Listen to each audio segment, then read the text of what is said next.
డబ్బు, అనారోగ్యం, ఉద్యోగం, వ్యాపారం అప్పులతో బాధపడుతున్నారా? వెంటనే జేకేఆర్ గురువు గారికి కాల్ చేసి అపాయింట్మెంట్ తీసుకోండి. నమస్తే రమ్య గారు. నమస్తే జయ. రమ్య గారు, శ్రావణ మాసం అనగానే మనకి వరలక్ష్మి వ్రతం బాగా గుర్తొస్తుంది కదండి. ఈ సంవత్సరం అసలు ఎప్పుడు వచ్చింది, ఎలా జరుపుకోవాలి, విధి విధానం, వరలక్ష్మి వ్రతం యొక్క మహత్యం, ఎన్ని విషయాలు ఉన్నాయో చూడండి మనకి. సాధారణంగా రెండో వారం వరలక్ష్మి వ్రతం వస్తూ మనకు కనపడుతుంది. అవును. అయితే వరలక్ష్మి వ్రత కథలో ప్రత్యేకంగా ఏం చెప్పబడిందంటే పౌర్ణమి ముందు వచ్చే శుక్రవారం అని. ఈసారి శ్రావణ మాసం మొదలవటమే శుక్రవారంతో మొదలయ్యేసరికి ఎలా అయింది, మూడో శుక్రవారం పౌర్ణమి ముందు వచ్చింది. ఓకే.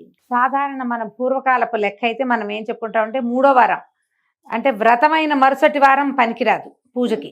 మూడో వారం మురికి వారం అంటారు మన వైపు. ఓకే.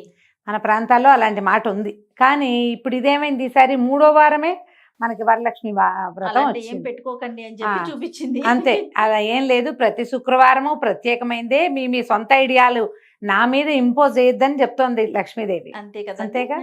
అయితే మనం పౌర్ణమినే లెక్క పెట్టుకోవాలి. లెక్క పెట్టుకోవాలి. ఇప్పుడు వస్తే దాని ముందున్న శుక్రవారం. కథలో ఉన్న వాక్యం అది.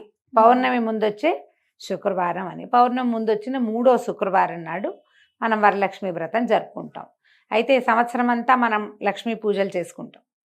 నిత్య గౌరీ పూజ, శుక్రవార లక్ష్మీ పూజ అనేది ఒక నియమంగా మన ప్రాంతాల్లో కూడా స్పష్టంగానే కనపడుతుంది. దీపావళి అప్పుడు కూడా మనం లక్ష్మీ పూజ చేస్తాం. దసరాల్లో మహాలక్ష్మి అవతారం వేస్తాం. అవును. కానీ ఈ ప్రత్యేక శ్రావణ మాసంలో మాత్రం వరలక్ష్మి వ్రతం అని ప్రత్యేకంగా చెప్తాం. మహాలక్ష్మి అష్టలక్ష్ముల్లో ఒక లక్ష్మి కాదు ఈమె. వరలక్ష్మిని. వరలక్ష్మే వరాలిచ్చే తల్లి. ఈ వరం ఎట్లా ఇస్తుంది, నువ్వు అడిగితే కాదు, నువ్వు బాగుంటే ఇస్తుంది, నువ్వు సరిగ్గా ఉంటే ఇస్తుంది. ఈ మన కథ ప్రకారం మనకు అదే కదా కనపడుతుంది. ఎవరైనా ఇప్పుడు చూడు, ముందున్న కథలు అన్నిట్లలో, అన్ని పురాణ గాథల్లోనూ లక్ష్మీదేవి కోసం తపస్సు చేసిన వాళ్ళు కనపడతారు. అవునండి. తపస్సు చేసి లక్ష్మీదేవిని సాధ్యం చేసుకున్నటువంటి భృగు మహర్షి, ఇట్లా కొంతమందిని గురించి చెప్పుకుంటాం మనం. కొంతమంది ఇట్లా నాకు సంతానంగా నువ్వు పుట్టమని కోరుకున్న వాళ్ళు ఇలా మనకు కనిపిస్తారు. కానీ లక్ష్మీదేవి తనంతట తాను వచ్చినట్టుగా ఏ కథల్లో అయినా ఎక్కడైనా చూస్తామా మనం? ఎక్కడ చూడలేదు. ప్రయత్నం మీదే లక్ష్మి వస్తుంది.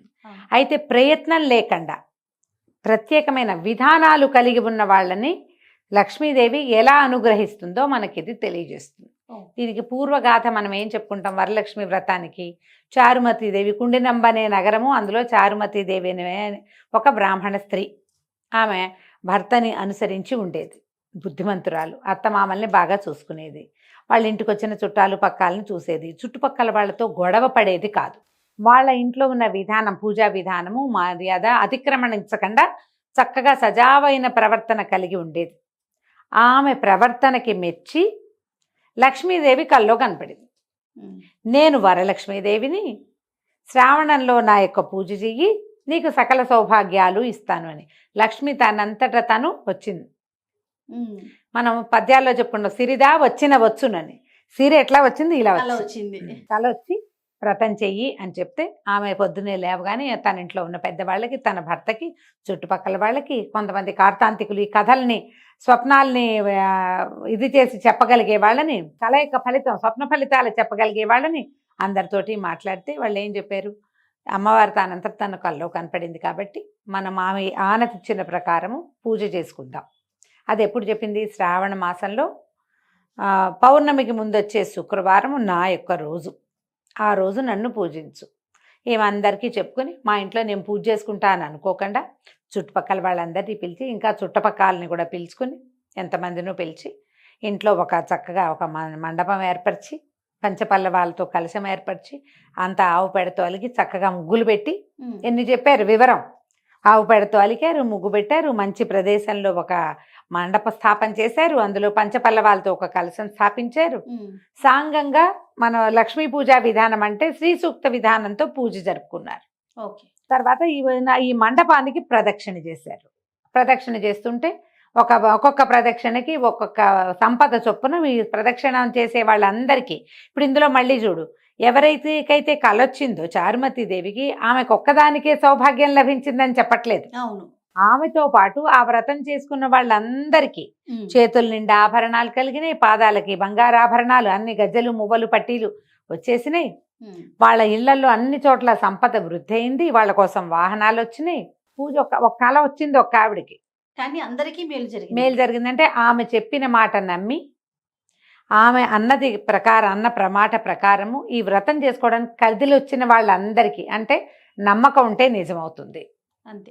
ఈ కథల్లో మనకు అవే ప్రత్యేకంగా చెప్తారు. అందుకని మనకేంటి ఆనవాయింది లేదు, పెద్దవాళ్ళు చెప్పారు చెప్పలేదు ఏమీ లేదు, ఎవరైనా వరలక్ష్మి వ్రతం చేసుకోవచ్చు. ఓకే. ఈ మంత్రం చదువుకునేటప్పుడు కూడా మహాలక్ష్మి కి చెప్పే ఉపచారాలన్నీ వరలక్ష్మీదేవికి చెప్పుకుంటాం. మళ్ళీ ఈ వరలక్ష్మి వ్రతం సంవత్సరంలో మనం ఎప్పుడూ చేయం, అవునండి. ఈ ఒక్క రోజే చేసుకుంటాం. ఈ రోజున చేస్తే లక్ష్మీదేవి తనంతట తను వరాలిస్తుంది. ఆమెకి ఏం కావాలి? శుభ్రమైన ఇల్లు, శుచి కలిగిన పద్ధతులు, పెద్దల్ని గౌరవించటం, భర్తతోటి సంసార ప్రీతిపూర్వకంగా నెరపటం, చుట్టుపక్కల వాళ్ళతోటి ప్రశాంతమైన జీవనాన్ని గడపటం. మనది ఏ ధర్మమో ఆ ధర్మాన్ని నిర్వర్తిస్తే లక్ష్మి తనంతటా తను వస్తుంది. వరలక్ష్మి వ్రతం కథ అది. ఇప్పుడు మన ఎదురింటి వాళ్ళు వెండి చెంబు పెట్టి అమ్మవారిని పెట్టారు, మనం బంగారు చెంబు పెట్టాలి. వాళ్ళు ఇంతెత్తు పెట్టారు, మనం ఇంతెత్తు పెట్టాలి. వాళ్ళు బ్లౌజ్ పీస్ తోటి చీర కట్టారు, మనం నిజ చీరతోటే కట్టాలి అని అలంకరణలు, ఇల్లంతా పువ్వులు, ఇల్లంతా ఏమిటో హడావిడి. ప్రతిసారి వాయినాల్లో ఇంకా ఘనంగా ఒకళ్ళు ఇచ్చిన దానికంటే ఘనంగా ఇవ్వడం అన్న సాంప్రదాయానికి మనము శ్రీకారం చుట్టి అటువైపే పరిగెడుతున్నాము. మిమ్మల్ని మీరు పరీక్షించుకోండి, మనం ఇలా చేస్తున్నామా అని. లక్ష్మీదేవికి అస్సలు నచ్చని విషయం పోటీ. ఆమెకు నచ్చదు. పోటీ పడితే ఆవిడకి ఇష్టం ఉండదు.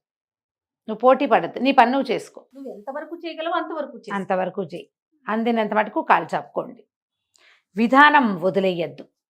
ఇప్పుడు శనగలు ఇవ్వాలి, కాస్ట్లీగా ఉంటాయి, తెల్లగా ఉంటాయి, అందంగా ఉంటాయని మనం కాబూలీ చైనా మనం అసలు వాడం వాటిని, అవి ఇవ్వకూడదు. పళ్ళు ఇవ్వాలి, అందుబాటులో ఏ పళ్ళు ఉంటే అవి ఇవ్వండి.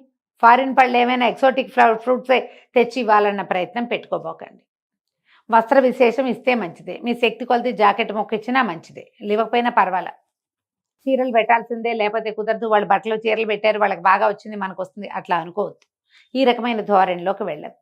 శ్రద్ధ ముఖ్యం. శుభ్రంగా చక్కగా శుభ్రత పాటిస్తూ శ్రద్ధగా పూజ చేసుకోండి. భక్తి శ్రద్ధలతోటి తాంబూలం ఇస్తుంది వరలక్ష్మీదేవికే ఇస్తున్నామన్న శ్రద్ధతోటి వాయనమో తాంబూలమో ఇచ్చుకోండి. మీరు ఎంత శ్రద్ధగా చేస్తే ఫలితం అంత బాగుంటుంది. కథలో అదే చెప్పారు, మనం ఆ కథనే కదా ఫాలో అవుతాం.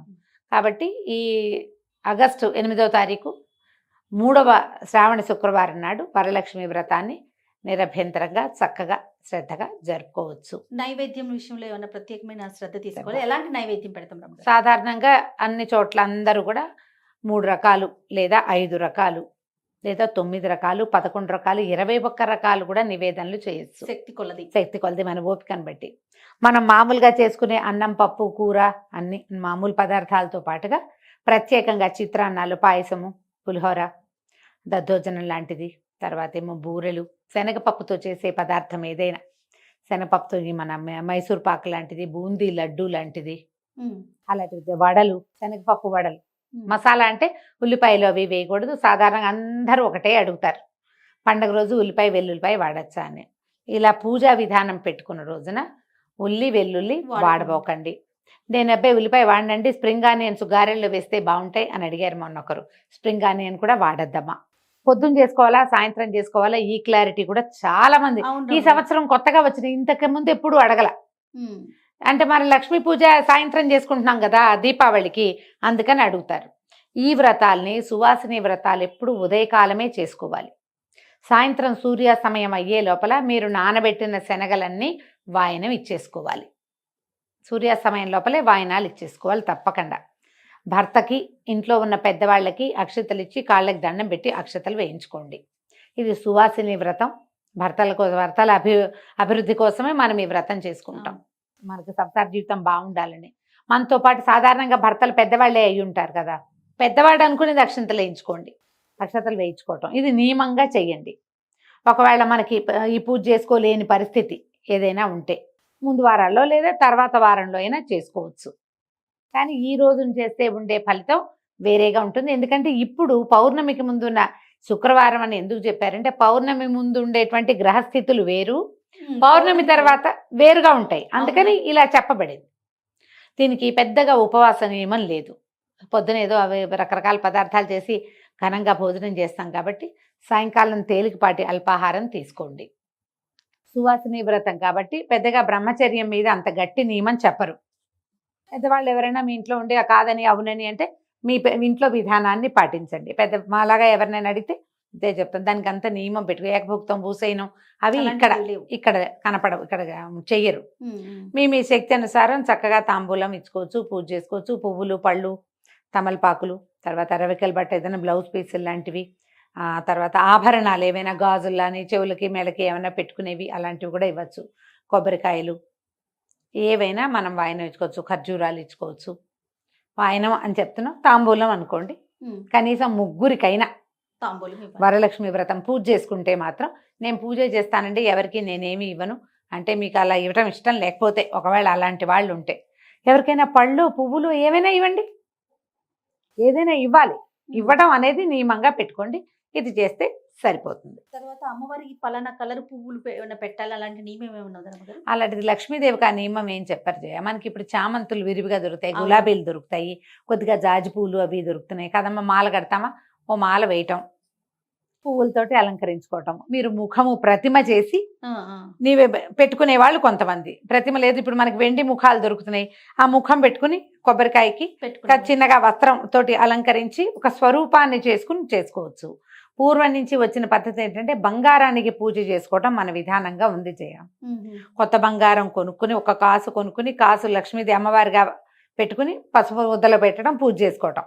లేదా కొత్త బంగారం కొనలేదు, పాత బంగారాన్నే చక్కగా పాలతో పసుపు నీళ్ళతోటి కడిగి మనం ధరించిన ఆభరణమైనా సరే పనికొస్తుంది. అది కూడా మనం ధరించే ఆభరణాన్ని ముందు పాలతో కడగాలి.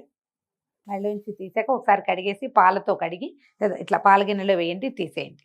చిన్న కప్పులో పాలు పోసుకొని పెట్టి తర్వాత పసుపు నీళ్ళతో కడిగేసి దాన్ని ఒక తమలపాకు మీద ఉంచి ఆభరణాన్ని ఇట్లా చుట్టి పెట్టండి. అది లక్ష్మీదేవిగా భావించి పూజ చేసుకోవచ్చు. కుంకుమార్చన చేసుకోవచ్చు, లక్ష్మీ అష్టోత్తరం చదువుకోవచ్చు, తర్వాత కనకధార స్తోత్రం చదువుకోవచ్చు, మహాలక్ష్మి అష్టకం చదువుకోవచ్చు. ఒకవేళ మీకు ఓపిక ఉండి చేతొస్తే చక్కగా అసలు లక్ష్మీ సహస్రనామం కూడా దొరుకుతుంది, సహస్రనామ పూజ కూడా చేసుకోవచ్చు. లక్షణంగా పువ్వులు ఉంటే చక్కగా పువ్వులతోటి అర్చన చేసుకోండి. షోడశోపచారాలు సమర్పించండి అమ్మవారికి. ఇంట్లో పెద్దవాళ్ళు అమ్మ అత్తయ్యో మేనతో పెద్దమ్మో పక్కింట్లో ఎవరైనా పెద్దవాళ్ళు ఉంటే ముత్తైదులకి నమస్కారం చేసుకుని అక్షింతలు వేసుకోవటము.